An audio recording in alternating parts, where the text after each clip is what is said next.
Disc 5. Spencerian Stanza. 9 lines of verse did Edmund Spenser take to forge the style that bears his name divine, a form that weaves and wanders like a snake, with art all supple, subtle, serpentine, constructing verse of intricate design, whose coils caressing with sublime conceit, engirdle and embrace each separate line. But Spenser, with an extra final beat, unsnake-like ends his verse on hexametric feet. An open form whose qualities have appealed to few in recent times is the Spencerian stanza, which Edmund Spenser developed from the ottava rima of Tasso and Ariosto for his epic The Fairy Queen. But you never know, it might be the very structure you've been looking for all these years. The rhyme scheme is seen to be A-B-A, B-B, C-B, C-C, and is cast in 8 lines of iambic pentameter, followed by an iambic alexandrine. Byron used the form in Childe Harold's Pilgrimage, and Keats in the Eve of St. Agnes. St. Agnes' Eve, ah, bitter chill it was, the owl for all his feathers was a cold, the hare limped trembling through the frozen grass, and silent was the flock in woolly fold. Numb were the beadsman's fingers while he told his rosary, and while his frosted breath, like pious incense from a censer old, seemed taking flight for heaven without a death, past the sweet Virgin's picture, while his prayer he saith. Clive James is one of the few poets I know who have made something new and comic of the Spencerian stanza. His epistolary verse to friends, published in his collection Other Passports, contains some virtuoso examples, well worth looking at if you're thinking of trying the form. It includes the excellent admonitory alexandrine, "You can't just arse around forever having fun." Martin Amis, to whom the verse was written, certainly took the advice, as we know. I'm aware of few modern serious poems in the form, the last significant work appearing to be Tennyson's The Lotus Eaters, although, at the time of speaking, Cambridge University offers an annual Spencerian stanza competition, open to all comers of any age or fighting weight, which fosters and recognizes student excellence in the writing of Spencerian stanzas, and is sponsored by the International Spenser Society, no less. The past winners appear to have written theirs very much in the style of Spenser himself, complete with phalanxes of recondite archaic Spencerian words and syntax, rather than to have exhibited any interest in demonstrating the form's fitness for modern use, which seems a pity. Adopting and adapting. Of course, it remains your decision as to how you divide your verse, into general quatrains or tercets and so on, or into more formal stanzaic arrangements such as ottava rima or rubaiyat, or any self-invented form you choose. Ted Hughes wrote his poem Thistles in 4 stanzas of 3-line verse, tercets if one wishes to call them that, but very much his own form for his own poem. Against the rubber tongues of cows and the hoeing hands of men, thistles spike the summer air, or crackle open under a blue-black pressure. Every one a revengeful burst of resurrection, a grasped fistful of splintered weapons and Icelandic frost thrust up from the underground stain of a decaying Viking. They are like pale hair and the gutturals of dialects. Every one manages a plume of blood. Then they grow grey, like men. Mown down, it is a feud. Their sons appear, stiff with weapons, fighting back over the same ground. You may think that this is arbitrary. Enjambment between stanzas 2 and 3 shows that each does not wholly contain its own thought. Hughes is following no closed or open form.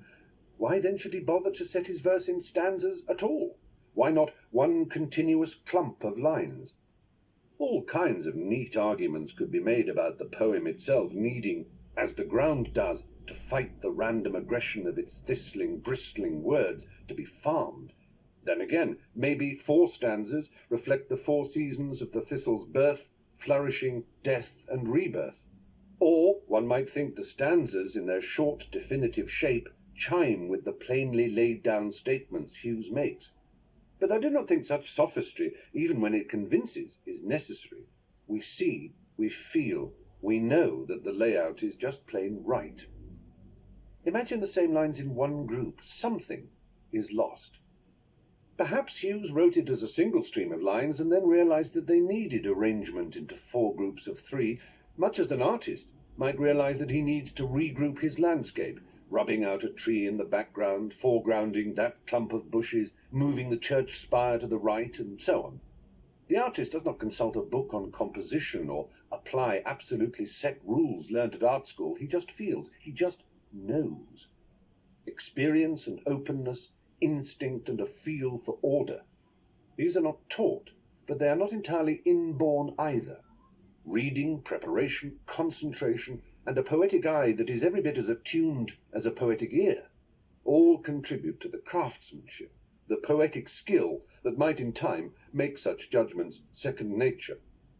If then you wish to use your own stanzas, rhyming or not, organized in traditional or personal ways, allow yourself to feel that same sense of composition and rightness, just as you might when arranging knickknacks and invitations on a mantelpiece or designing a birthday card.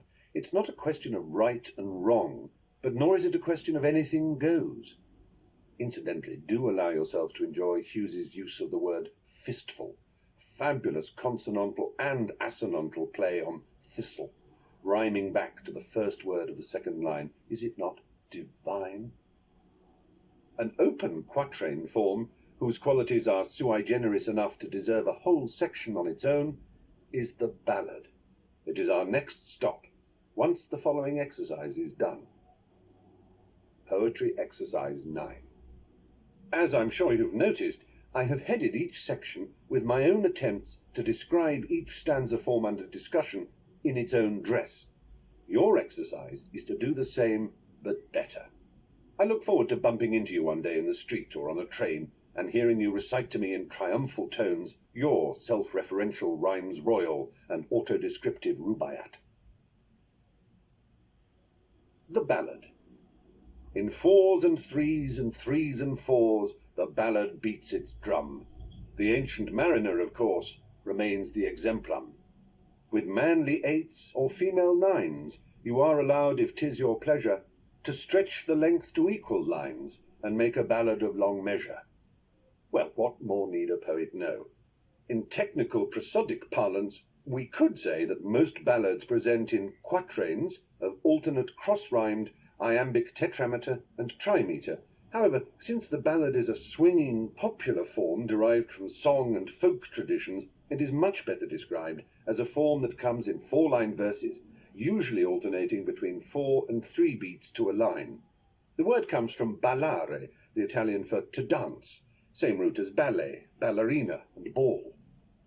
The ballad's irresistible lilt is familiar to us in everything from nursery rhymes to rugby songs. We know it as soon as we hear it. The shape and the rhythm seem inborn. There's nothing like a ballad song for lightening the load. I'll chant the buggers all day long until my tits explode. A sweetly warbled ballad verse will never flag or tire. I sing 'em loud for best or worse, though both my balls catch fire. I'll roar my ballads loud and gruff, like a lion in the zoo, and if I sing 'em loud enough, 'twill tear my arse in two. Or whatever. Old-fashioned inversions, expletives, both the rude kind and the kind that fill out the meter, and other such archaic tricks considered inadmissible or old-fashioned in serious poetry, suit the folksy nature of ballad.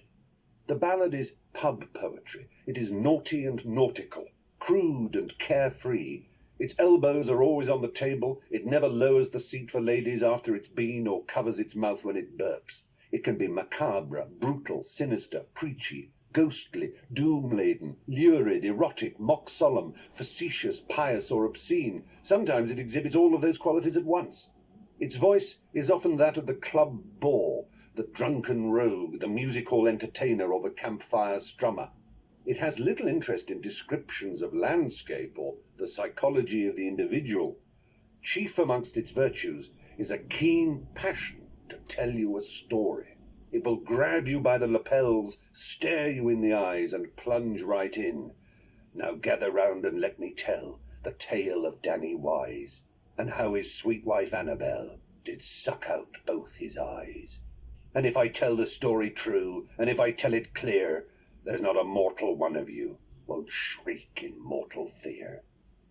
How could we not want to know more? Did she really suck them out? Was Danny Wise asleep? Was Annabel a witch? How did it all turn out? Did he get his revenge? Is the teller of the tale poor Danny himself? Sadly, I've no idea, because the rest of it hasn't come to me yet.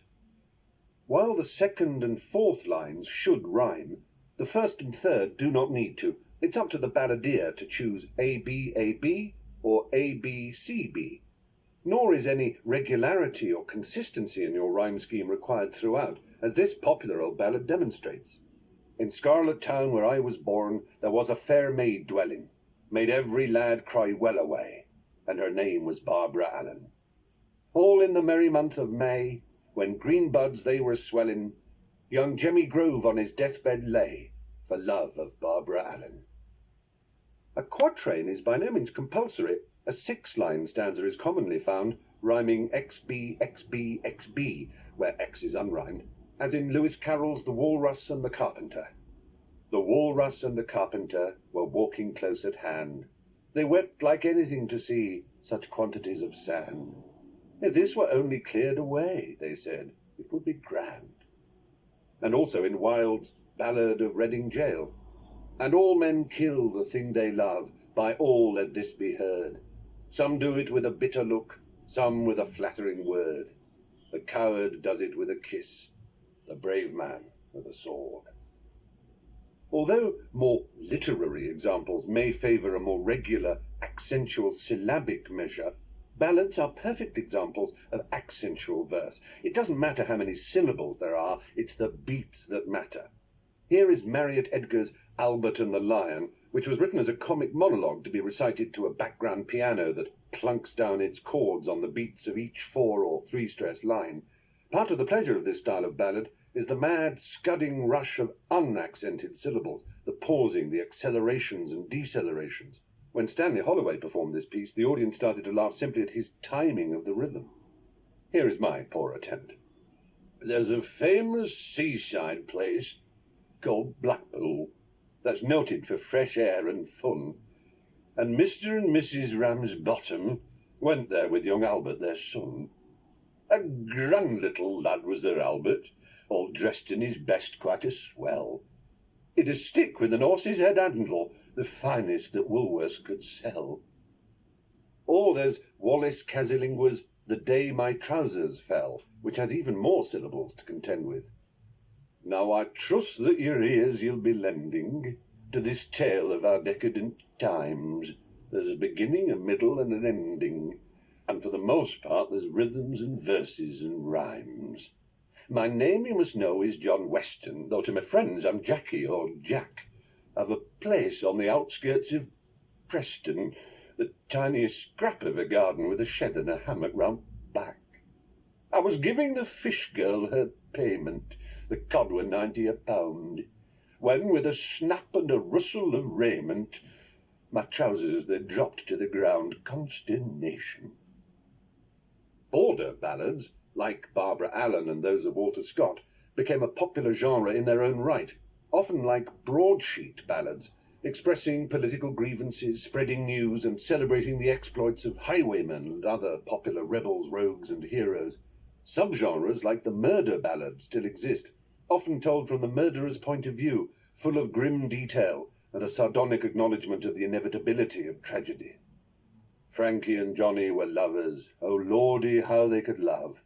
They swore to be true to each other, just as true as the stars up above.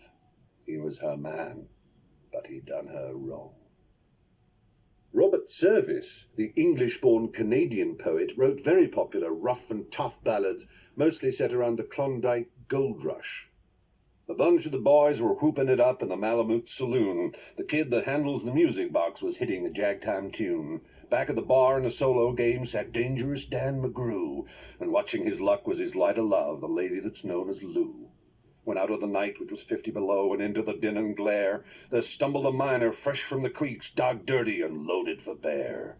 He looked like a man with a foot in the grave, and scarcely the strength of a louse, yet he tilted a poke of dust on the bar, and he called for drinks for the house. There was none could place the stranger's face, though we searched ourselves for a clue. But we drank his health, and the last to drink was Dangerous Dan McGrew. To observe the regularity of the caesuras in this ballad would be like complimenting an eagle on its intellectual grasp of the principles of aerodynamics, but I'm sure you can hear that Dangerous Dan McGrew could as easily be laid out to give it a standard 4/3 structure.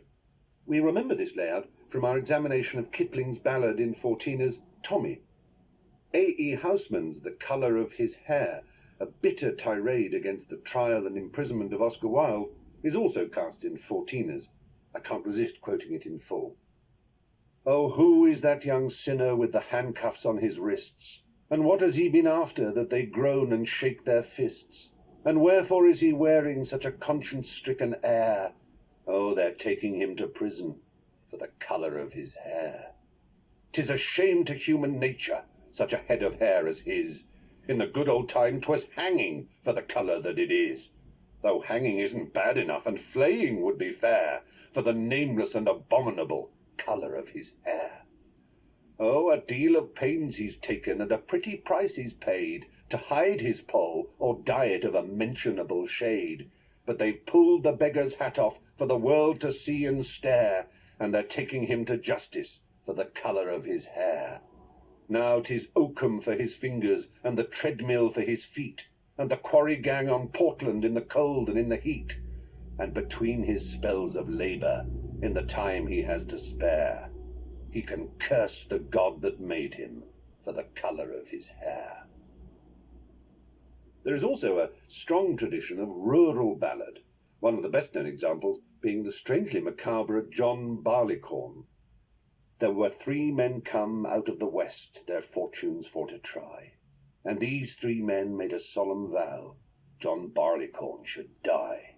They ploughed, they sowed, they harrowed him in, threw clods upon his head, and these 3 men made a solemn vow John Barleycorn was dead. They let him lie for a very long time, till the rain from heaven did fall. Then little Sir John sprung up his head, and so amazed them all. After being scythed, threshed, pounded, malted, and mashed, John Barleycorn, not a man of course, but a crop, ends his cycle in alcoholic form.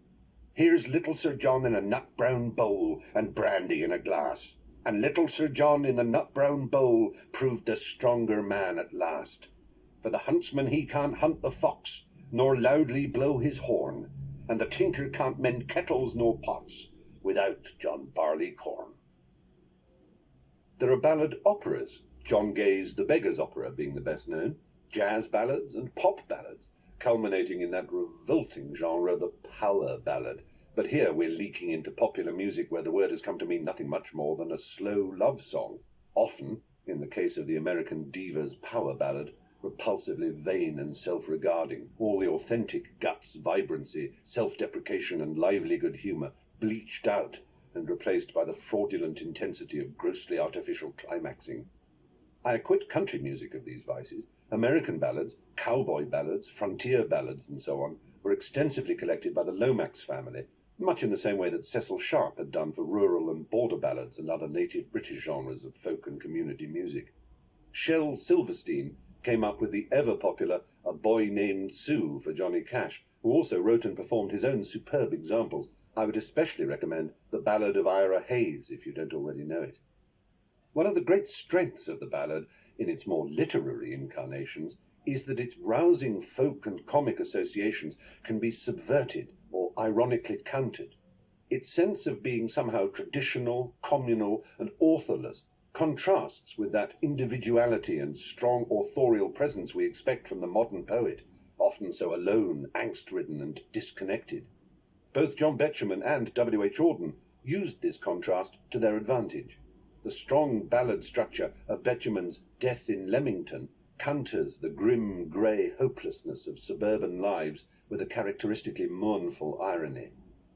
She died in the upstairs bedroom by the light of the evening star that shone through the plate-glass window from over Leamington Spa. Nurse looked at the silent bedstead, at the grey decaying face, as the calm of a Leamington evening drifted into the place. She moved the table of bottles, away from the bed to the wall, and tiptoeing gently over the stairs, turn down the gas in the hall. While Auden does much the same with the less genteel Miss G. Let me tell you a little story about Miss Edith G. She lived in Clevedon Terrace at number 83. She bicycled down to the doctor and rang the surgery bell. "Oh, doctor, I've a pain inside me, and I don't feel very well." Dr. Thomas looked her over, and then he looked some more, walked over to his wash basin, said, "Why didn't you come before?"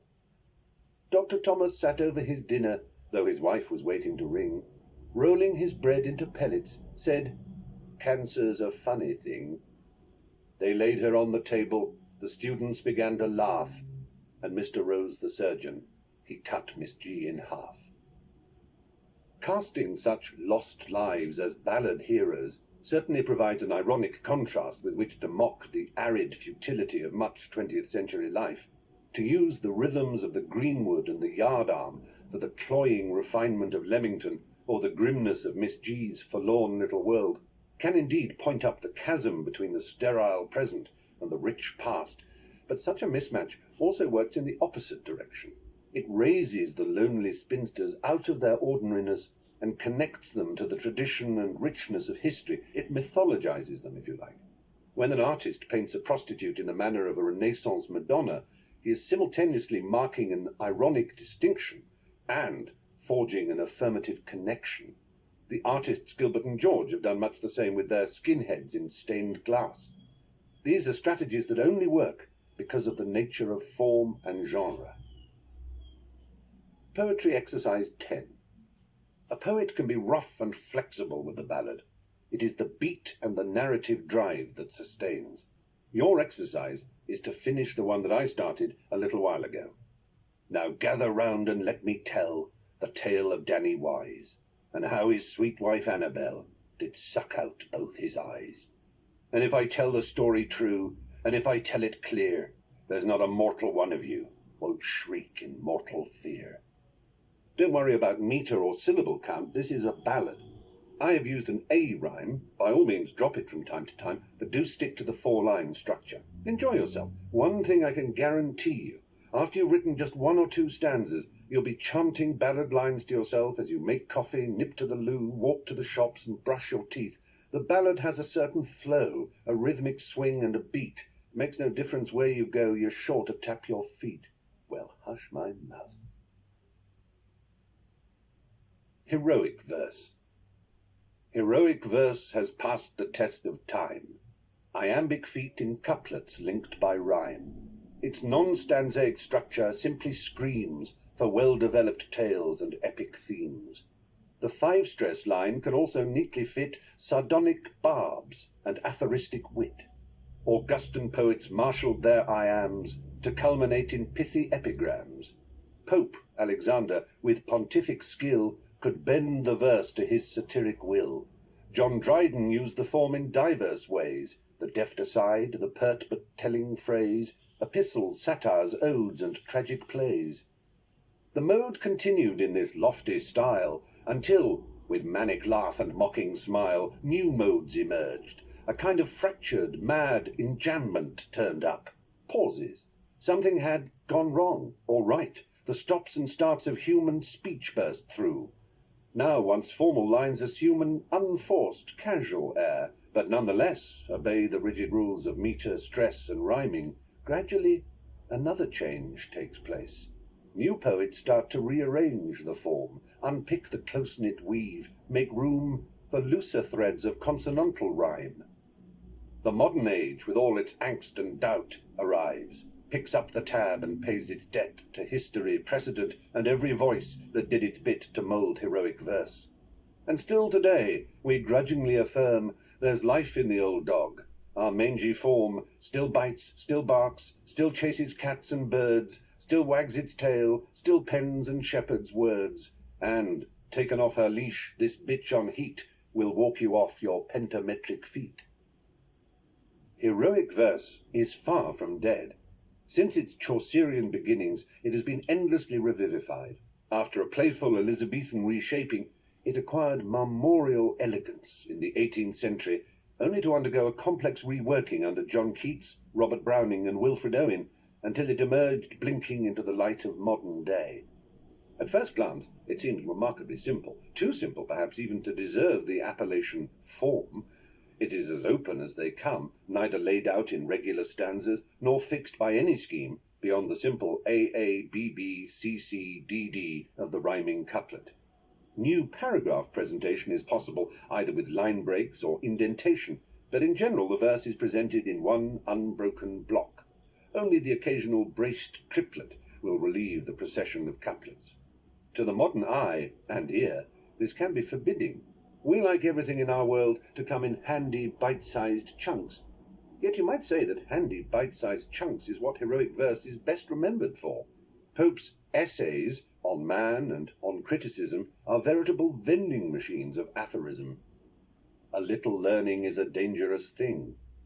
Not to go back is somehow to advance, and men must walk at least before they dance.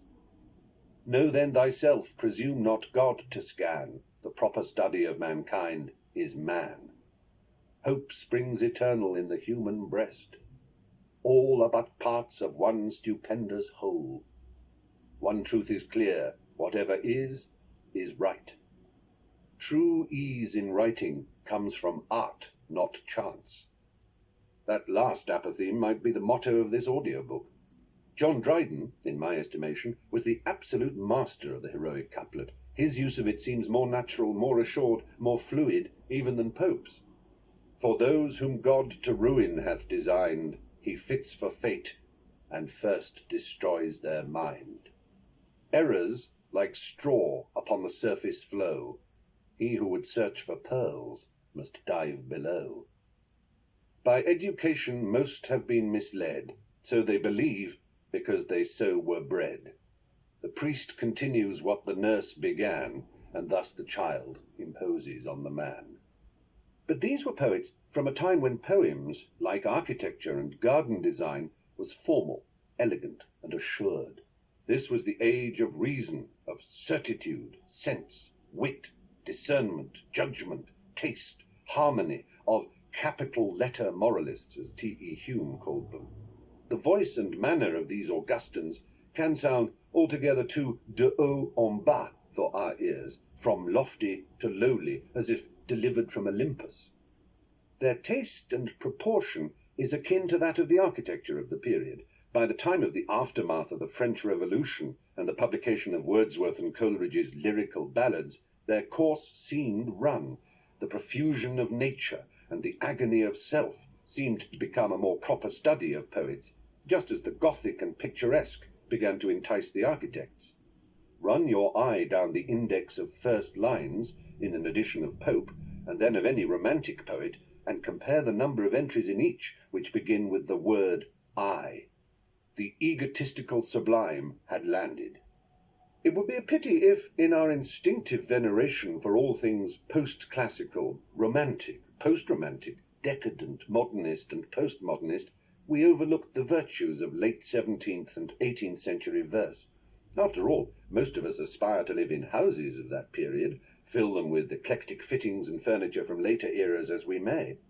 The neoclassical harmony and elegance of construction remains our ideal for housing. I think it can be so with verse, too. Naturally, the discourse and diction, the detail and decor, as it were, are of our age, but the rationality and harmony of the Augustans is not to be despised. Keats did not abandon the form, but contributed to its development with a new freedom of run-ons and syntactical complexity. This extract from Lamia demonstrates how close to dramatic blank verse it becomes, the enjambments almost disguising the rhymes. Pale grew her immortality, for woe of all these lovers, and she grieved so I took compassion on her, bade her steep her hair in weird syrups that would keep her loveliness invisible, yet free to wander as she loves in liberty. Robert Browning wrestled with the form even more violently. His much anthologized My Last Duchess takes the form of a dramatic monologue in heroic verse. It is spoken by the Renaissance Duke of Ferrara, who is showing around his palace an ambassador who has come to make the arrangements for the Duke's second marriage. We learn, as the monologue proceeds, that the Duke had his first wife killed on account of her displeasing over-friendliness. Pointing at her portrait on the wall, the Duke explains how polite, compliant, and smiling she was, but to everyone. She had a heart, how shall I say, too soon made glad, too easily impressed. She liked whate'er she looked on, and her looks went everywhere. Sir, 'twas all one, my favour at her breast, the dropping of the daylight in the west, the bough of cherries some officious fool broke in the orchard for her, the white mule she rode with round the terrace, all and each would draw from her alike the approving speech. In the Duke's view, it was as if she ranked my gift of a 900-years-old name with anybody's gift. Oh, sir, she smiled, no doubt, whene'er I passed her, but who passed without much the same smile? This grew. I gave commands. Then all smiles stopped together. There she stands as if alive. In other words, he had her killed. How different this heavily run-on and paused verse is from the restrained fluency of Augustan heroic couplets. But why has Browning not chosen to write in blank verse, in the Shakespearean or Jacobean manner, we might wonder? I cannot, of course, second-guess Browning's motives, but the effect is to counter the fluency of everyday speech with the formality of a rhymed structure, creating an ironic contrast between the urbane conversational manner, the psychotic darkness of the story, and the elegant solidity of a noble form. The heroic verse is the frame out of which character can leap. It is itself the nobly proportioned, exquisitely tasteful palace in which ignobly misproportioned, foully tasteless deeds are done.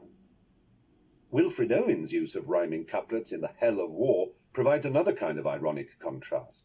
In the same way that the employment of ballad form for the dreary and mundane makes both a distinction and a connection, so the use of heroic couplets both contrasts and unites in Owen's verse.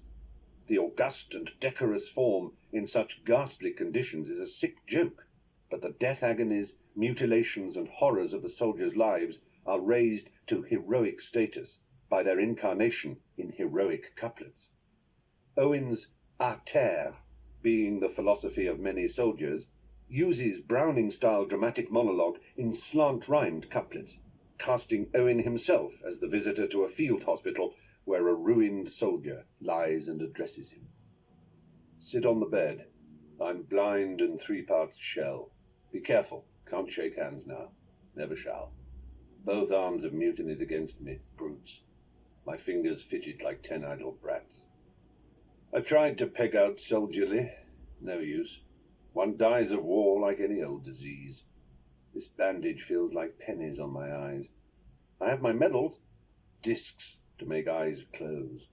My glorious ribbons ripped from my own back in scarlet shreds. That's for your poetry book.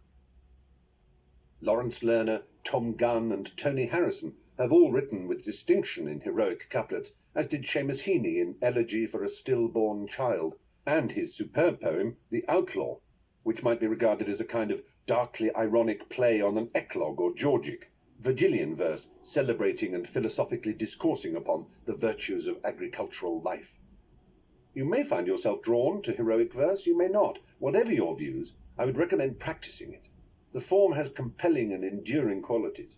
Move in. The structure is still sound and spacious enough to accommodate all your contemporary furniture and modern gadgets. Poetry exercise 11. Try a short dramatic monologue a la Browning, in which a young man in police custody, clearly stoned off his head, tries to explain away the half-ounce of cannabis found on his person. Use the natural rhythms of speech, running on through lines, pausing, and running on again, but within rhymed iambic pentameter. You will be amazed what fun you can have with such a simple form. If you don't like my scenario, choose another one, but do try and make it contemporary in tone. The Ode. Sapphic, Pindaric, Horatian, lyric, anacreontic. Deriving from odein, the Greek for to chant, the ode is an open form of lyric verse made public monument. In English poetry, it was once the most grand, ceremonial, and high-minded of forms, but for the last 100 years or so, it has been all but shorn of that original grandeur, becoming no more than a frequently jokey synonym for poem. Partly this is due to the popularity of John Keats's 4 great odes, To Autumn, Ode to a Nightingale, Ode on Melancholy, and Ode on a Grecian Urn, which, together with the odes of Shelley, Wordsworth, Coleridge, Southey, and the rest, turned the form in on itself. Poets today may choose to call their works odes, but rather than suggesting any formal implications, this is likely to promise, in the shadow of Keats, a romantic reflection on such themes as nature, beauty, art, the soul, and their relationship to the very making of a poem itself. There are 3 main genres of classical ode, which do have more formal natures or specific functions, however: the Sapphic, Pindaric, and Horatian, named after the Greeks Sappho and Pindar, and the Latin poet Horace. Of these, the most formally fixed, and the most popular today by a dodecametric mile, is the Sapphic. Let's hear it for the Sapphic ode, an oyster bed of gleaming pearls, a finely wrought poetic mode, not just for girls. Lesbian Sappho made this form with neat Adonic final line. Her sex life wasn't quite the norm, and nor is mine. 3 opening lines of just 4 feet create a style I rather like. It's closely cropped and strong, yet sweet. In fact, pure dyke. Actually, this displays the lineaments of the English stress-based imitation, as adapted from the classical original, which was made up of 4 11-syllable lines, where the 4th syllable, in the first 3 lines of each stanza, can be either long or short, but for our purposes can be stressed or unstressed, according to the poet's wishes. This is called an anceps. An anceps offers a free choice of trochee or spondee, in other words. So, doggerel that makes a classical Sapphic ode might go: Noble Sappho fashioned her odes of high-flown verse in 4 lines, marked by their classic profile, though she's now best remembered for her full-blown lesbian lifestyle. Not that ancient Greek Sapphics would be rhymed, of course. English verse in this semi-quantitative classical manner does exist, although practitioners, out of Poe-like disbelief in the spondee, usually render the first 3 lines as trochee, trochee, dactyl, trochee, trochee. Ezra Pound managed a superb true spondaic line end in his Sapphic ode, Apparui. Green the ways, the breath of the fields is thine there. Dear Algy Swinburne wrote Sapphics too. All the night sleep came not upon my eyelids, shed not dew, nor shook nor unclosed a feather, yet with lips shut close and with eyes of iron stood and beheld me. The more characteristically English way to adapt the form has been to write in good old iambic tetrameter, as in my first sampler, and Pope's Ode on Solitude. Happy the man whose wish and care a few paternal acres bound, content to breathe his native air in his own ground, whose herds with milk, whose fields with bread, whose flocks supply him with attire, whose trees in summer yield him shade, in winter fire. The contemporary Canadian poet Anne Carson has used the form and translated Sappho's own odes. These 2 stanzas are from her Eros the Bittersweet. No, tongue breaks and thin fire is racing under skin, and in eyes no sight and drumming fills ears. And cold sweat holds me, and shaking grips me all, greener than grass I am and dead, or almost I seem to me. The Sapphic ode has generally been used for more personal and contemplative uses. I do recommend you try writing a few. The Adonic ending can serve as conclusion, envoi, sting in the tail, question, denial. The form, despite its simplicity, remains surprisingly potent. There is no prescribed number of stanzas. Pindaric ode. Strophe, the turn. We hail thee, mighty Pindar's ode, thou noble and majestic mode. You trace your roots to far-off ancient times, yet still survive in modern English rhymes. With firm but steady beat, you march in rhythmic feet of varied but symmetric length. This lends your verse a joyful strength that suits it well to themes of solemn weight, disasters, joys, and great affairs of state. antistrophe the counter-turn. Yet some suggest that modern life, enmeshed in doubt and mired in strife, has little use for grandeur, pomp, and show, preferring inward grief and private woe to be a poet's theme. So sad as it may seem, thy style of verse has had its day. Farewell, Godspeed, these doubters say. We have no need of thee, Pindaric ode. Our future lies along another road. Epode, the stand. Perhaps they speak too soon, such men. Perhaps the form will rise again. A nation needs a human public voice, its griefs to mourn, its triumphs to rejoice. When life gets mean and hard, call out the national bard.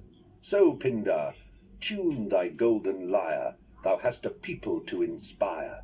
When glory comes, or crisis darkly bodes, we may have need of thine immortal odes. Yes, well, quite. But you get the idea. Sappho's fellow Aeolian, Pindar, is associated with a form much more suited to ceremonial occasions and public addresses, the Pindaric ode. He developed it from choral dance for the purpose of making encomiums or praise songs that congratulate athletes or generals on their victories, actors on their performances, philosophers and statesmen on their wisdom, and so on. They are written in groups of 3 stanzas called triads, each triad being divided into strophe, S-T-R-O-P-H-E, antistrophe, and epode, E-P-O-D-E. Ben Jonson, who wrote a splendid example, gave them the jolly English names turn, counterturn, and stand. The choice of stanza length and metre is variable so long as the poem is in triads and each stanza is identical in scheme. This consistency is called a homostrophic structure. I have followed the scheme Jonson invents for his Pindaric ode to the immortal memory and friendship of that noble pair, Sir Lucius Carey and Sir H. Morrison. He begins with a pair of tetrameters, then a pair of pentameters, then trimeters, tetrameters again, and finally pentameters, all as rhyming couplets. Each stanza must be identically structured, however. That is the key. As I have tried to indicate with mine, the strophe states a theme, addresses a hero, king, muse, athlete, god, or other such thing, and praises them, celebrating their virtues and importance. Pindaric odes themselves, in my case. The antistrophe can express doubt, another point of view, or some countervailing theme. The epode then tries to unite the two ideas, or comes down in favour of one view or the other. It is thesis, antithesis, and synthesis to some extent, a dialectical structure. It derives actually from a Greek choric form in which the dancers would literally turn one way and then the other. There are no real formal requirements to observe in a Horatian ode, so I shan't bother to write a sampler for you. They should be, like their Pindaric cousins, homostrophic. The Latin poet Horace adapted the Pindar style to suit Roman requirements. English imitations were popular between the 17th and 18th centuries, a most notable example being Andrew Marvell's An Horatian Ode upon Cromwell's Return from Ireland, written in rhyming couplets of short measure. He nothing common did or mean upon that memorable scene. Perhaps the last great two in this manner in our language are Tennyson's Ode on the Death of Wellington and Auden's In Memory of W.B. Yeats. It is common in the Horatian Ode, as in the Pindaric, to include a direct address, apostrophe, as Auden does. Earth, receive an honoured guest, William Yeats is laid to rest. The Lyric Ode. Wordsworth apostrophizes nature in his ode Intimations of Immortality from Recollections of Early Childhood. And oh, ye fountains, meadows, hills, and groves. But here we are looking at a wholly different kind of ode. Although Horace did write public celebratory odes in the Pindaric manner to suit the Roman temper, and especially the short one of his interfering patron, the Emperor Augustus, his real voice is heard in quieter, more contemplative and gently philosophical lyrics. These are the odes with which we associate the great Romantics. These poets created their own forms, varying their stanzaic structure and length, rhyme scheme and measure for each poem. To call them odes in the classical sense is perhaps inappropriate, but since they used the word, we can include them in this section. The great Keats foursome emerged more from his development of sonnet structure than out of any debt to Horace or Pindar, Yet the meditative romantic, or lyric, ode that he and his fellow poets between them created does still bear the traces of a general tripartite structure. They do not follow the stricter triadic design of the Pindaric form, but usually move from physical description to meditation and finally to some kind of insight, resolution, or stasis. An object, phenomenon, or image is invoked, addressed, or observed by an often troubled ode writer. The observation provokes thought, which in turn results in some kind of conclusion, decision, or realization. We will meet this structure again when we look at the sonnet. Whether the lyric ode truly descends from the classical ode or from the medieval sonnet is a historical and academic matter which, while of no doubt frantic interest, we shall leave unexplored. Often the poet, as in grand public odes, opens with direct address. Shelley does so in Skylark. Hail to thee, blithe spirit, bird thou never wert. And Ode to the West Wind. O wild west wind, thou breath of autumn's being. Or they apostrophize their hero later in the poem, as Keats does the nightingale. Thou wast not born for death, immortal bird. And autumn, who hath not seen thee oft amid thy store? But it is so usual to open a poem with an invocation. O goddess, hear these tuneless numbers, to Psyche, thou still unravished bride of quietness, on a Grecian urn, that you might almost define the romantic ode as being a meditative poem that commences with a direct address, an address which puts the O in ode, as it were. If you are planning to write an ode yourself, it is unlikely, I suspect, to be Pindaric or Horatian in any classical ceremonial sense. You may choose to call anything you write an ode, but it is as well to bear in mind the history and associations that go with the appellation. We will finish with the most pleasant member of the ode family, in my estimation. It combines a wholly agreeable nature with a delightfully crunchy name, and ought by rights to be far more popular and better known than it is. Simple to write, simple to read, and easy to agree with. Meet Anacreontics. Syllabically, it's 7. Thematically, it's heaven. Little lines to celebrate wine and love and all that's great. Life is fleeting, death can wait. Trochees bounce along with zest, telling us that pleasure's best. Dithyrambic measures trapes, pressing flesh and pressing grapes. Fill my glass and squeeze my thighs, hedonism takes the prize. Broach the bottle, time to pour, Cupid's darts and Bacchus juice. Use your magic to produce something humans can enjoy. Grab a girl, embrace a boy, strum your lyre and hum this tune. Life's too quick and death's too soon. A dithyramb, by the way, is a kind of wild choral hymn, usually to Dionysus, the Greek god of wine, Bacchus to the Romans. It now often refers to any rather overblown, uncontrolled verse style. Anacreon, Anacreon, was a 6th century Greek poet whose name lives on in the style of verse that bears his name, Anacreontics. Actually, we barely know anything he wrote. His reputation rests on a haul of work called the Anacreontia, published in France in the 16th century. It was later discovered that these were actually not works by him, but later imitations written in his honor. No matter, Anacreon had been venerated by Horace, who shared his sybaritic Epicurean philosophy, and by many English-language poets, from Herrick and Cowley to the present day. There was an Anacreontic society in the 18th century dedicated to wit, harmony, and the god of wine, though its real purpose became the convivial celebration of music, hosting evenings for Haydn and other leading musicians of the day, as well as devising their own club song, To Anacreon in Heaven. A society member, John Stafford Smith, wrote the music for it, a tune which somehow got pinched by those damn Yankees, who use it to this day for their national anthem, the Star-Spangled Banner, Oh, say can you see by the dawn's early light, and so on. Strange to think that the music, now fitting, Yet wave o'er the land of the free and the home of the brave, was actually written to fit Entwine the myrtle of Venus with Bacchus's wine. And this in a country where they prohibited alcohol for the best part of a quarter of a century, a country where they look at you with pitying eyes if you order a weak spritzer at lunchtime. Tch! The poet most associated with English Anacreontics is the 17th century Abraham Cowley. Here he is extolling Epicureanism over Stoicism in The Epicure. Crown me with roses while I live, now your wines and ointments give. After death I nothing crave, let me alive my pleasures have. All are stoics in the grave. And a snatch of another, simply called Drinking. Fill up the bowl then, fill it high, fill all the glasses there, for why should every creature drink but I? Why, man of morals, tell me why? 300 years later, one of my early literary heroes, Norman Douglas, observing a wagtail drinking from a bird bath, came to this conclusion. Hark ye, wagtail, mend your ways. Life is brief, Anacreon says.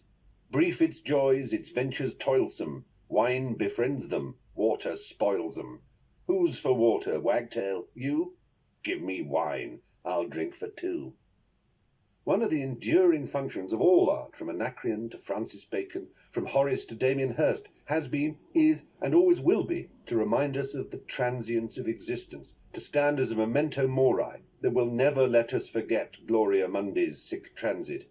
We do, of course, know that we're going to die, and all too soon, but we need art to remind us not to spend too much time in the office caring about things that on our deathbeds will mean less than nothing. The particularity of Anacreontics, simply writing in 7-syllable trochaic tetrameter, does not make your verse anacreontic. The verse must concern itself with pleasure, wine, erotic love, and the fleeting nature of existence, is echoed in the contemplative odes and love poetry of Horace. We find it in Shakespeare, Herrick, Marvell, and all poetry between them and the present day. It is also a theme of Middle Eastern poetry, Hafiz, sometimes called the Anacreon of Persia, and Omar Khayyam, most notably. What of Dylan Thomas's In My Craft or Sullen Art? In my craft or sullen art, exercised in the still night, when only the moon rages, and the lovers lie abed, with all their griefs in their arms, I labour by singing light, not for ambition or bread, or the strut and trade of charms on the ivory stages, but for the common wages of their most secret heart. Wonderful as the poem is, dedicated to lovers as it is, presented in short, sweet lines as it is, it would be bloody-minded to call it anacreontic, a hint of eros, but no sense of Dionysus or of the need to love or drink as time's winged chariot approaches. However, I would call one of the most beautiful poems in all 20th century English verse, Auden's Lullaby of 1937, anacreontic, although I've never seen it discussed as such. Here are a few lines from the beginning. Lay your sleeping head, my love, human on my faithless arm. Time and fevers burn away individual beauty from thoughtful children, and the grave proves the child ephemeral. But in my arms till break of day, let the living creature lie, mortal, guilty, but to me the entirely beautiful. The references to flesh, love, and the transience of youth make me feel this does qualify. I have no evidence that Auden thought of it as anacreontic, and I may be wrong. Certainly one feels that not since Shakespeare's earlier sonnets has any youth had such gorgeous verse lavished upon him. I dare say both the subjects proved unworthy. The poets knew that, naturally, and both boys are certainly dead. The grave has proved the child ephemeral. Ars longa, vita brevis. Life is short, but art is long. Closed forms. Villanelle, Sestina, Ballade, Ballade redoublée. Certain closed forms, such as those we're going to have fun with now, seem demanding enough in their structures and patterning to require some of the qualities needed for Sudoku and crosswords. It takes a very special kind of poetic skill to master the form and produce verse of a quality that raises the end result above the level of mere cunningly wrought curiosity. They are the poetic equivalent of those intricately carved Chinese étuis that have an inexplicable ivory ball inside them. The villanelle. Kitchen villanelle. How rare it is when things go right, when days go by without a slip, and don't go wrong as well they might. The smallest triumphs cause delight, the kitchen's clean, the taps don't drip. How rare it is when things go right. Your ice cream freezes overnight, your jellies set, your pancakes flip, and don't go wrong as well they might, when life's against you, and you fight to keep a stiffer upper lip. How rare it is when things go right. The oven works, the gas rings light, gravies thicken, potatoes chip, and don't go wrong as well they might. Such pleasures don't endure, so bite the grapes of fortune to the pip. How rare it is when things go right, and don't go wrong as well they might. The villanelle is the reason I have written this book. Not that lame example, but the existence of the form itself. Let me tell you how it happened. I was in conversation with a friend of mine about 6 months ago, and the talk turned to poetry. I commented on the extraordinary resilience and power of ancient forms, citing the villanelle. What's a villanelle? Well, it's a pastoral Italian form from the 16th century, written in 6 3-line stanzas, where the first line of the first stanza is used as a refrain to end the second and fourth stanzas, and the last line of the first stanza is repeated as the last line of the third, fifth, and sixth, I replied with fluent ease. You have never heard such a snort of derision in your life. What? You've got to be kidding. I retreated into a resentful silence, wrapped in my own thoughts, while this friend ranted on about the constraint and absurdity of writing modern poetry in a form dictated by some medieval Italian shepherd. Inspiration suddenly hit me. I vaguely remembered that I had once heard this friend express great admiration for a certain poet. Who's your favourite 20th century poet? I asked nonchalantly. Many were mentioned. Yeats, Eliot, Larkin, Hughes, Heaney, Dylan Thomas. And your favourite Dylan Thomas poem? It's called Do Not Go Gentle Into That Good Night. Oh, I said, does it have any, what you might call, form, particularly? Does it rhyme, for instance? He scratched his head. Well, yeah, it does rhyme, I think. Rage, rage against the dying of the light and all that. But it's like modern, Dylan Thomas, modern. No crap about it. Would you be surprised to know, I said, trying to keep a note of ringing triumph from my voice, that Do Not Go Gentle Into That Good Night is a straight down the line, solid gold, 100% perfect, unadulterated villanelle. Bollocks, he said. Modern. It's free.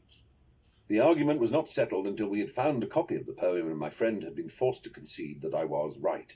Do Not Go Gentle Into That Good Night is indeed a perfect villanelle, following all the rules of this venerable form with the greatest precision. That my friend could recall it only as a modern poem, with a couple of memorable rhyming refrains, is a testament both to Thomas's unforced artistry and to the resilience and adaptability of the form itself. 6 3-line stanzas, or tercets, not triplets, remember, which are 3-line groups that rhyme with each other, A, B, B, B, etc. Each alternating the refrains introduced in the first stanza and concluding with them in couplet form. Do not go gentle into that good night. Old age should burn and rave at close of day. Rage, rage against the dying of the light. Though wise men at their end know dark is right, because their words had forked no lightning, they do not go gentle into that good night. Good men, the last wave by, crying how bright their frail deeds might have danced in a green bay, rage, rage against the dying of the light. Wild men who caught and sang the sun in flight, and learn too late they grieved it on its way, do not go gentle into that good night. Grave men near death, who see with blinding sight, blind eyes could blaze like meteors and be gay, rage, rage against the dying of the light. And you, my father, there on the sad height, curse, bless me now with your fierce tears, I pray. Do not go gentle into that good night. Rage, rage against the dying of the light. The conventional way to render the villanelle's plan is to call the first refrain, Do Not Go Gentle, A1, and the second refrain, Rage, Rage, A2. These two rhyme with each other, which is why they share the letter. The second line, Old Age Should Burn, establishes the B rhyme, which is kept up in the middle line of every stanza. So the first stanza is A1, B, A2, then AB, A1, AB, A2, AB, A1, AB, A2, AB, A1, A2. much easier to grasp in action than in code. The form is actually not as convoluted as it might sound. Describing how a villanelle works is a great deal more linguistically challenging than writing one. There are no rules as to meter or length of measure, but the rhyming is important. Slant rhyme versions exist, but for my money the shape, the revolving gavotte of the refrains and their final coupling, is compromised by partial rhyming. The form is thought to have evolved from Sicilian round songs of the London bridges burning down variety. In the anthologies, you will find villanelles culled from the era of their invention, the 16th century, especially translations of the work of the man who really got the form going, the French poet Jean Passerat. After these examples, there seems to be a notable lacuna until the late 19th century. Oscar Wilde wrote Theocritus, a rather mannered neoclassical venture. O singer of Persephone, dost thou remember Sicily? I think it best to refer to villanelles by their refrain lines, while Ernest Dowson, Wilde's friend and fellow Yellow Book contributor, came up with The Villanelle of His Lady's Treasures, which is a much bouncier attempt, very Tudor in flavour. I took her dainty eyes as well, and so I made a villanelle. But it is, perhaps surprisingly, during the 20th century that the villanelle grows in popularity. There are memorable examples you might like to try and get hold of by Mann, Empson and Dylan Thomas, by Roetke, Auden, Heaney, Donald Justice, Wendy Cope, and a delightful comic one, candidly wrestling with the fiendish nature of the form itself, entitled Villanelle of Ye Young Poet's First Villanelle to His Lady, and Ye Difficulties Thereof, by the playwright Eugene O'Neill. To sing the charms of Rosabelle, I tried to write this villanelle. But for a reason I cannot quite fathom, it is female poets who seem to have made most of the form in the last 50 years or so. Sylvia Plath's Mad Girl's Love Song is especially poignant, given what we know about the poet's unhappy end. I shut my eyes and all the world drops dead. I think I made you up inside my head. The American poet Elizabeth Bishop's One Art is as fine a modern villanelle as I know, and Marilyn Hacker has also written two superbly ambiguous love villanelles. Carolyn Beard Whitlow's Rockin' a Man Stone Blind shows how a medieval Mediterranean pastoral form can adapt to the 20th century African-American experience. I like the Porgy and Bess style rhythms. Cake in the oven, clothes out on the line, night wind blowing against sweet yellow thighs, two-eyed woman rocking a man stone blind. Man smell of honey, dark like coffee grind, counting on his fingers since last July, cake in the oven, clothes out on the line. Mr. Jacobs say he be colorblind, but got to tighten belts and loosen ties, two-eyed woman rocking a man stone blind. Winter becoming angry, rent behind, strapping spring sun needed to make mud pies, cake in the oven, clothes out on the line. Looked in the mirror, Bess's face I find, I be so down low, my man be so high, two-eyed woman rocking a man stone blind. Policeman's found him, damn near lost my mind, can't afford no flowers, can't even cry, cake in the oven, clothes out on the line, two-eyed woman rocking a man stone blind. A form that seemed so dead in the 17th, 18th and 19th centuries brought back to rude and glistening health in the 20th and 21st. Why? The villanelle has been called an acoustic chamber for words, and a structure that lends itself to duality, dichotomy, and debate. This last assertion from Modern Versions of the Villanelle by Philip Jason, who goes on to suggest, there is even the potential for the two repeating lines to form a paradigm for schizophrenia. The mind may not fully know itself or its subject, may not be in full control, and yet it still tries, still festers and broods in a closed room towards a resolution that is at least pretended by the final couplet linking of the refrain lines. It's a form that certainly seems to appeal to outsiders, or those who might have cause to consider themselves such. Amongst the poets we have looked at as authors of villanelles, we find an African-American lesbian, a Jewish lesbian, a lesbian whose father died when she was 4 and whose mother was committed into a mental institution 4 years later, 2 gay men, 2 alcoholics who drank themselves to death, and a deeply unstable and unhappy neurotic who committed suicide. Perhaps this is a coincidence, perhaps not. Once again, I'm forced to wonder if it is ironic interplay that might make the most convincing explanation. As I suggested earlier, sometimes the rules of form can be as powerfully modern a response to chaos moral uncertainty and relativism as open freedom can be. The more marginalized, chaotic, alienated, and psychically damaged a life, the greater the impulse to find structure and certainty, surely. The playful artifice of a villanelle, preposterous as it may appear at first glance, can embody defiant gestures and attitudes of vengeful endurance.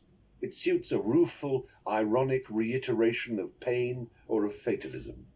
We mustn't exaggerate that characteristic of the form, however. Heaney's Anniversary Villanelle and some very funny examples by Wendy Cope demonstrate that it need not always be down in the dumps. Technically, the trick of it seems to be to find a refrain pair that is capable of run-ons, ambiguity, and ironic reversal. I think you should try one yourself. Poetry Exercise 12. A villanelle, on any subject, naturally. The skill is to find refrain lines that are open-ended enough to create opportunities for enjambment between both lines and stanzas. This is not essential, of course. Your refrain lines can be closed and contained if you prefer, but you will gain variety, contrast, and surprise if run-ons are possible. Don't hurry the process of chewing over suitable refrains. Naturally, the middle lines have to furnish 6 B rhymes, so words like plinth and orange are not going to be very useful. Enjoy. The Sestina. Let fair Sestina start with this first line, so far from pretty, perfect, or inspired. Its 6-fold unrhymed structure marks the form.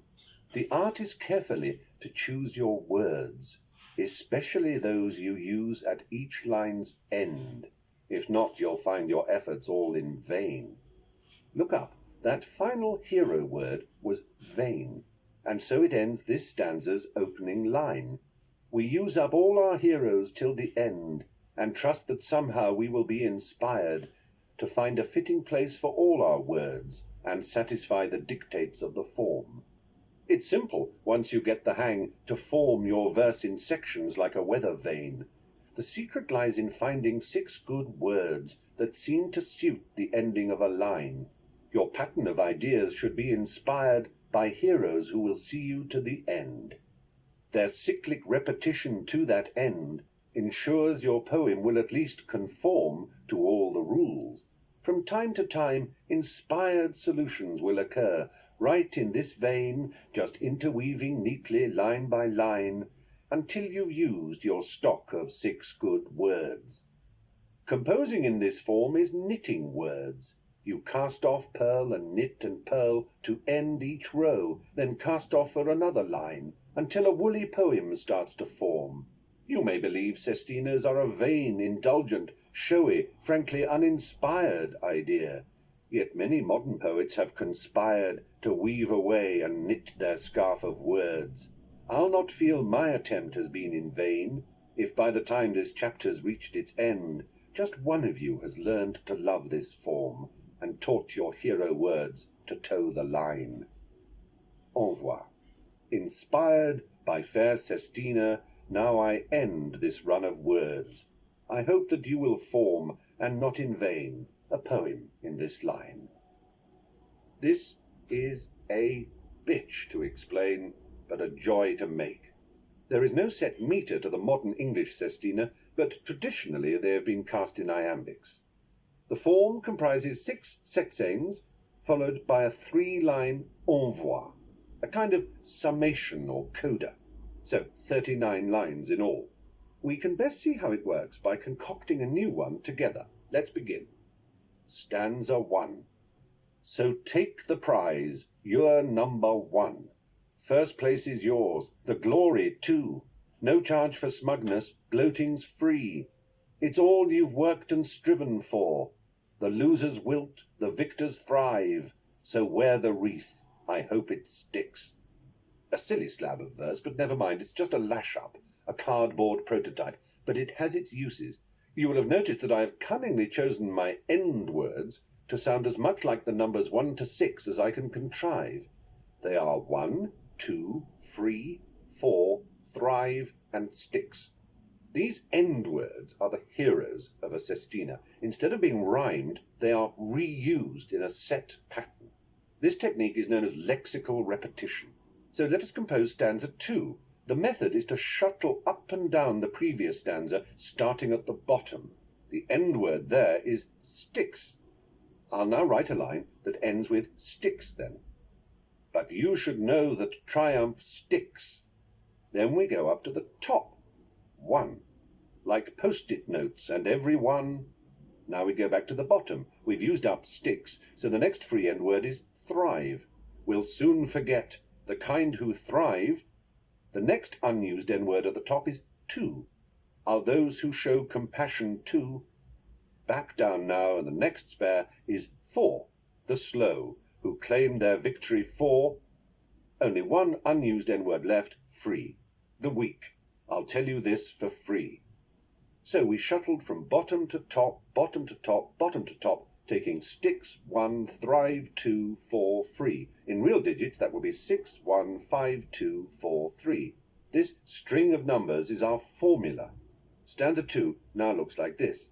But you should know that triumph sticks like post-it notes, and every one will soon forget. The kind who thrive are those who show compassion to the slow, who claim their victory for the weak. I'll tell you this for free. Now stanza 3 will take the 6th line from stanza 2, then the 1st, then the 5th, and so on according to that formula, and build itself accordingly. The 6th line of stanza 3 is now free. You think that winning sets you free? The topmost free end line is sticks. No, it's a poison pill that sticks. Then 4, 1, 2, and thrive. The homophone 1, W-O-N, is perfectly acceptable for 1. In victory's throat, worth striving for, the golden plaudits you have won are valueless and hollow too. The victor's laurels never thrive. Now we do the same to stanzas 4, 5, and 6, shuttling between lines 6, 1, 5, 2, 4 in formula order. The weeds of self-delusion thrive on pride. They flourish thick and free to choke your glory. Thickly, too, the burr of disappointment sticks to tarnish all the gold you've won. Is victory worth the fighting for, when friendship's hand is only for the weak, whose ventures never thrive? I'd so much rather be the one who's always second. I am free to lose. I know how much it sticks inside your craw to come in too, but you should learn that number 2 can have no real meaning, for we all must cross the river Styx and go where victors never thrive. No winner's rostrum there, so free your mind from numbers. Death has won. The 6th is the last. After that, the whole pattern would repeat. All we have to do now is construct the envoi, which contains all the hero words in a strict order. The 2nd and 5th word in the top line, the 4th and 3rd in the middle line, the 6th and 1st in the bottom line. Envoi. In order to improve and thrive, stop yearning for success, be free. If this rule sticks, then all have won. In its strictest form, the word Sestina should also appear in the envoi. Crazy, huh? It may have seemed a fiendishly complicated structure, and it both is and isn't. The key is to number the lines and follow the 6, 1, 5, 2, 4, 3 formula, with 2 and 5, 4 and 3, 6 and 1 for the envoi. If you don't like numbers, you might prefer to letter the lines alphabetically and make a note of this scheme: A, B, C, D, E, F, F, A, E, B, D, C, C, F, D, A, B, E, E, C, B, F, A, D, D, E, A, C, F, B, B, D, F, E, C, A, B, E, D, C, F, A. That was the envoi.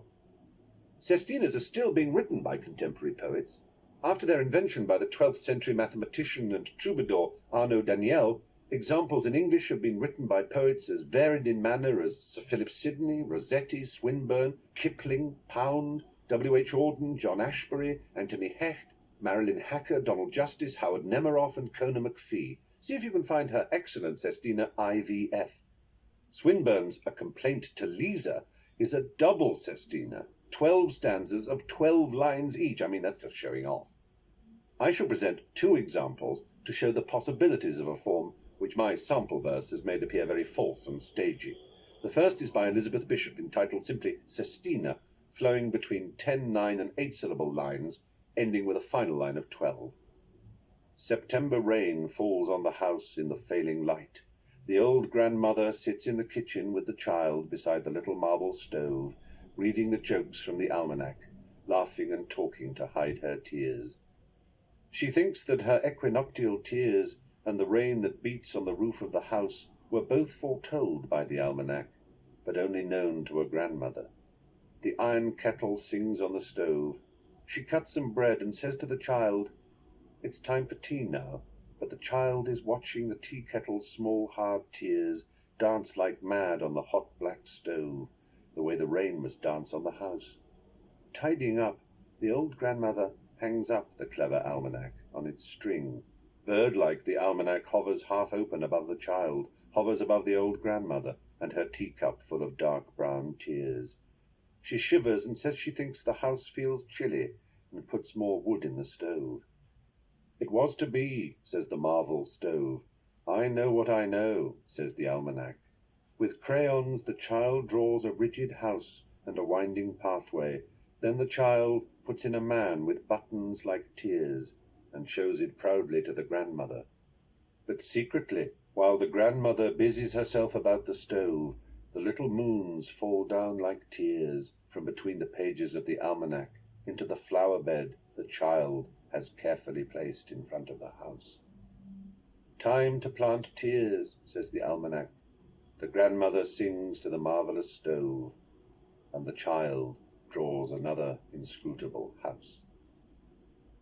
It is not considered de rigueur these days to enforce the end-word order of the envoi. The next, also called Sestina, is by the poet Ian Patterson. Wonderful how his end-words slowly cycle their multiple meanings. Autumn, as chill as rising water, laps and files us away under former stuff, thinly disguised and thrown up on a screen. One turn of the key lifts a brass tumbler, another disaster probably averted, just, while the cadence drifts in dark and old. Voices of authority are burning an old car on the cobbles, hands on their laps, as if there was a life where just men slept and didn't strut their stuff on stage. I reach out for the tumbler and pour half a pint behind the screen. The whole body is in pieces. Screen memories are not always as sharp as old noir phenomena. The child is like a tumbler doing backflips out of mother's laps into all that dark sexual stuff, permanently hurt that nothing is just. I'm telling you this just because I dream of watching you behind a screen, taking your clothes off for me, the stuff of dreams, of course. Tell me the old story, real and forgetful. Time simply laps us up, like milk from a broken tumbler. A silent figure on the stage, the tumbler stands, leaps and twists. He's just a figure of speech that won't collapse, like the march of time and the silver screen, like Max Wall finally revealing he was old, and then starting again in that Beckett stuff. I'd like to take my sense of the real and stuff it. There's a kind of pigeon called a tumbler that turns over backwards as it flies, old and having fun. Sometimes I think that's just what I want to do, but I can't cut or screen out the lucid drift of memory that laps my brittle attention just off-screen, away from the comfortable laps and the velvety stuff. I spilled a tumbler of milk over before I was old. What seems like a silly word game yields poetry of compelling mystery and rhythmic flow. What appear to be the difficulties of the form reveal themselves, as of course they should, as its strengths, the repetition and recycling of elusive patterns that cannot be quite held in the mind all at once. Much in experience and thought deserves a poetic form that can bring such elements to life. Poetry exercise 13. Well, all you have to do now is write your own Sestina. It will take some time. Do not expect it to be easy. If you get frustrated, walk away and come back later. Let ideas form in your mind, vanish, reform, change, adapt. The repetition of end words in the right hands works in favor of the poem. It is a defining feature of the form, not to be disguised, but welcomed. You might harness this as a means of repeating patterns of speech, as we all do in life, or in reflecting on the same things from different angles. You can do it. Believe me, you can. And you will be so proud of yourself. End of Disc 5.